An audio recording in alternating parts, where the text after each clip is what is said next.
হরে কৃষ্ণ।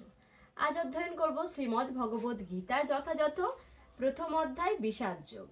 ওম নমো ভগবতে বাসুদেবায়, ওম নমো ভগবতে বাসুদেবায়, ওম নমো ভগবতে বাসুদেবায়।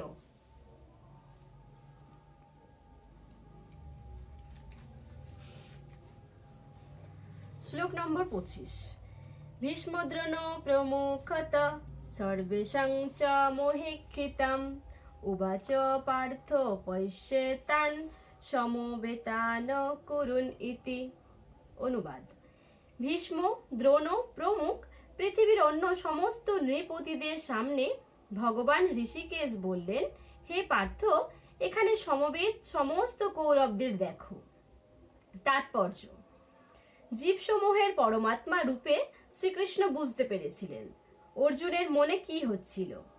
এই প্রসঙ্গে ঋষিকেশ শব্দটি উল্লেখ করার মাধ্যমে বোঝানো হচ্ছে যে তিনি সব জানতেন, আর পার্থ অর্থাৎ পৃথা বা কুন্তির পুত্র বলে অর্জুনকে অভিহিত করাটাও খুব তাৎপর্যপূর্ণ।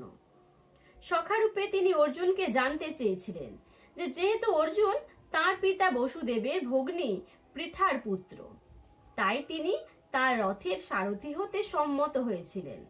এখন শ্রীকৃষ্ণ যখন অর্জুনকে বললেন সমস্ত কৌরবদের দেখো, তার মাধ্যমে তিনি কি বোঝাতে চেয়েছিলেন?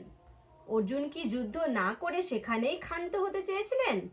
শ্রীকৃষ্ণ তার পিতৃস্পশা পৃথার পুত্র অর্জুনের কাছ থেকে এমন আচরণ কখনোই আশা করেননি। বন্ধুত্বপূর্ণ পরিহাসের ছলে ভগবান এভাবে অর্জুনের মনোভাবের ভবিষ্যৎবাণী করেছিলেন। হরে কৃষ্ণ। আজ এই পর্যন্তই। পরবর্তী শ্লোকের জন্য চোখ রাখুন কৃষ্ণপ্রিয়া পেজে।